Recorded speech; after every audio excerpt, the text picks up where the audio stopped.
you are enjoying knowing what you are wanting? Have you figured out how it is that you know what you are wanting? It's nice that life focuses you, isn't it? Sometimes you think that you would rather not know what you want so much, because the reason you know what you want so much is because you know what you don't want so much. Right. Something about that focusing that helps you to discern. And it's helpful when you focus yourself gently, but there is nothing wrong with extreme experiences that cause you to focus. Do you like strong desire?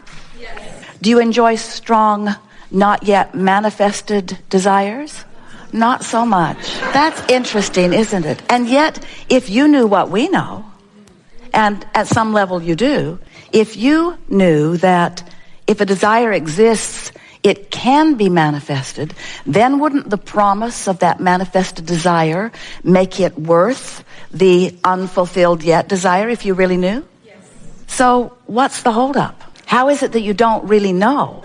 How is it that you can live life and hatch a desire or a whole bag full of them, and even though they have not yet come into full blossoming, see it, hear it, smell it, taste it, touch it, fruition, you sometimes lose sight of the promise of it because the reality of the absence of it is so obvious? Is that what it is?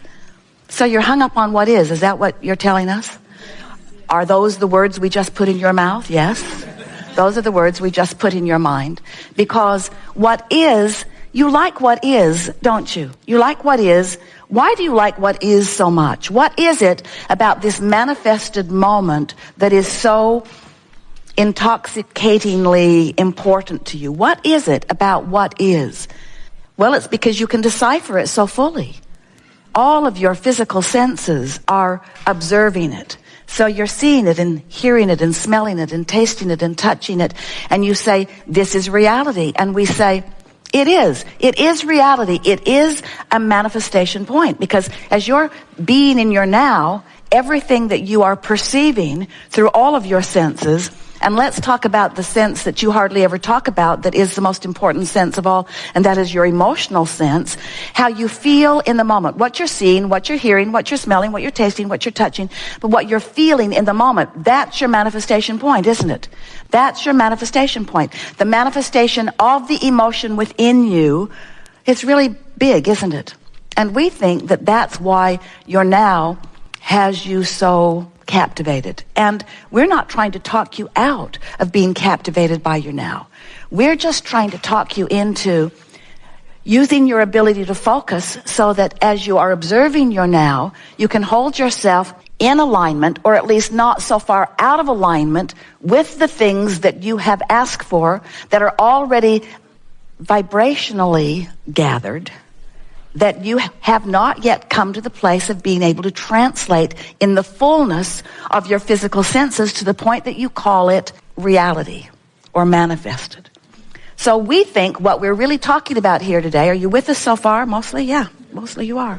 We think that what we're talking about is what manifestation really is. What is manifestation? What is it? Is it the new car that you just drove home? Or the one that you hope to do soon? Is it the house on the beach? Is it the relationship that you've been yearning for? Is it the pile of money? Is it the empire you're trying to build? Is it the perfect business environment? What is a manifestation? And we notice that often when you think about manifestation, you're thinking about those things or those experiences, those pinnacle, peak kind of things, those life-changing things. Oh, I want to create, or I want to manifest this kind of lifestyle, or this kind of relationship, or this kind of work experience, or this kind of meaningful, life-fulfilling experience. And we say, good for you, good for you, good for you. But when we talk about manifestation, we're talking about right here, right now. What has manifested in your life, which means how do you feel about your money? How do you feel about your body? How do you feel about your relationships? How do you feel about your economy? How do you feel about your government? How do you feel about your world involvement? How do you feel about your ecology? How do you feel? How do you feel? How do you feel? What is your perception of life? What is your manifested right here, right now perception of life. And the big question is, does it include, or better said, are you allowing it to include who you really are and what you really know and what you really think and what you really feel about all of that? Because most humans, the beasts are an exception because they're tuned in, tapped in, turned on. They are, you call it instinctually, they are instinctually focused, which means broad view, always focusing through them. But humans, we love you very much. Humans, we love you very much. Humans have managed to focus yourselves apart from the fullness of who you are, so that in many of your manifested moments, you're not allowing all that you have become. And that is so interesting to us, because all day, every day, as you've been sifting through the variety of life, it has caused you to create a vibrational version of you, which is where we stand, which is always the precursor to your manifested version. But you know what's required for your manifested version of you? Only vibrational compliance, only emotional compliance. You only got to be in the mood for what you're asking for, and it must be. That's all it is. Your attitude, your mood must line up with what you want. And if you're so hung up on reality, and if you're letting reality, which sometimes includes the absence of the new car, the new lover, the old lover, the good body, or whatever it is you're reaching for, if you're facing reality and noticing the absence of something wanted, and that absence is now dictating your mood, your manifested attitude, your manifested worldview, your manifested personal view. If your view is dictated to you or influenced to you, and you are in that vibration, which equals the mood or the emotion, you are depriving yourself of that full view. All that means is you've pinched yourself off from something that really is, and you can't see it yet. It's so interesting to talk with our physical friends, because you, we love you very much, have such a warped view of reality. It's so warped. It's like you have a big house and every room is beautifully furnished and immaculately tended to and technologically brilliant. It's just this fabulous house with this incredible view, surrounded by the most beautiful plants, and you have decided to live in the closet with the vacuum. And sometimes other people come to visit you and they look around your house and they say, "Oh, wow. Oh, I would give anything to live here." And you'd say, "Why? Why?"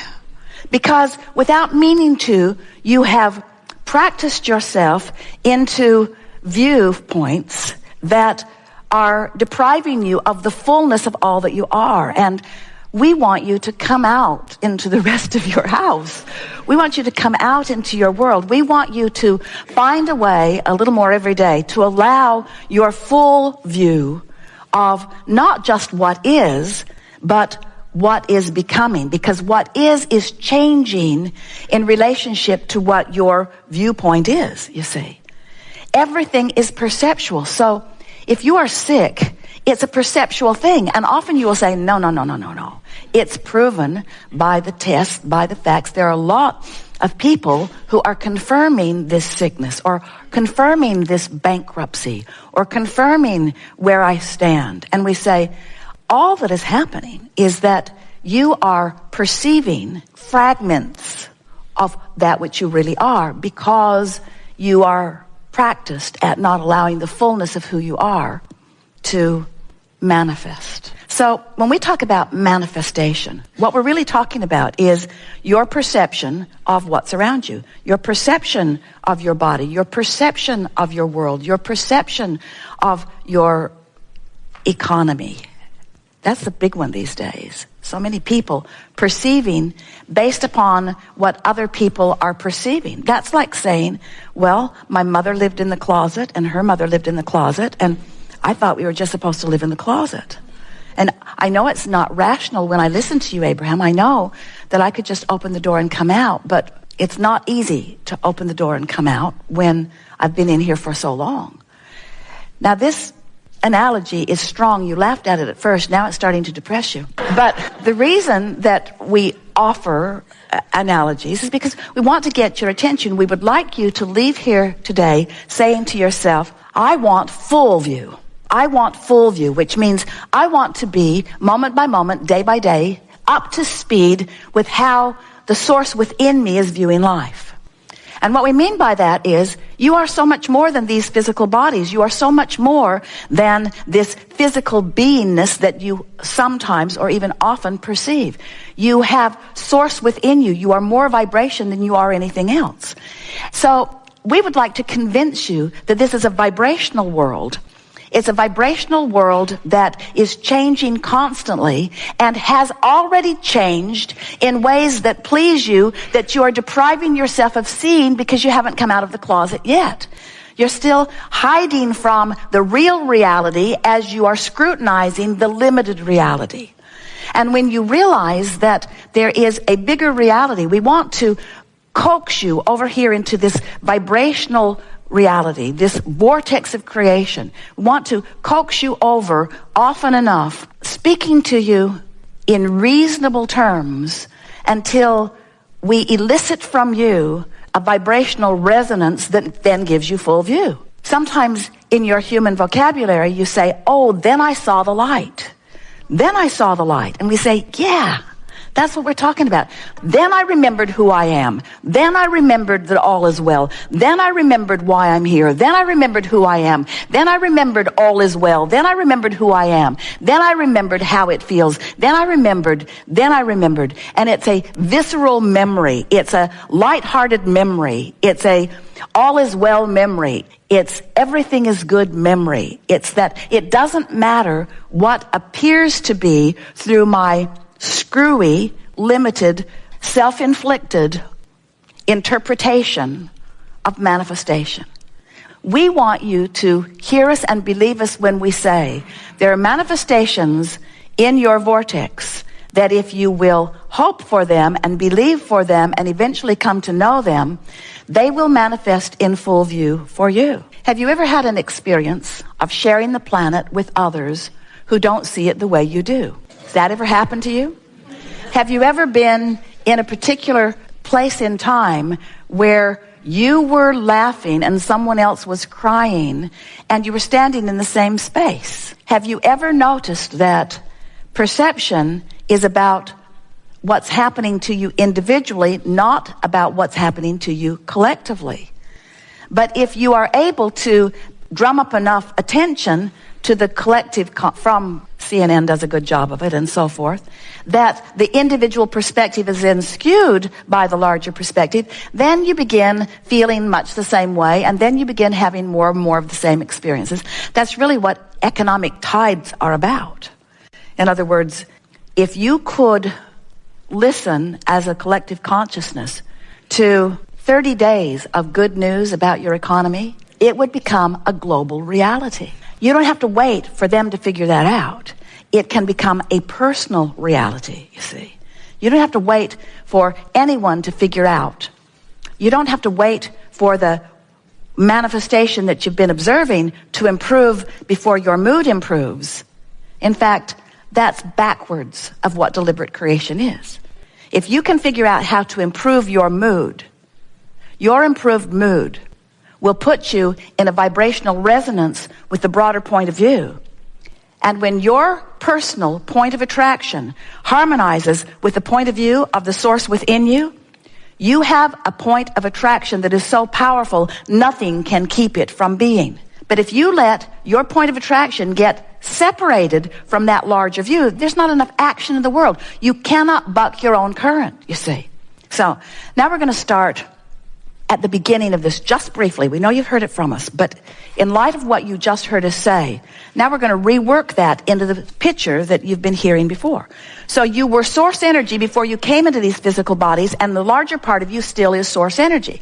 Now, many of you want to say, blah, blah, blah, blah, blah. I don't care about that part of me. I don't even remember that part of me. Don't talk to me about that part of me. And we say, we have to talk to you about that part of you because that's your source, that's your power, that's your clarity, that's your wellness, that's your energy stream, and you want that to be your point of attraction. If you're running around in this physical body and your point of attraction is just based upon the stuff you think all day, you're in deep doo-doo because you watch CNN.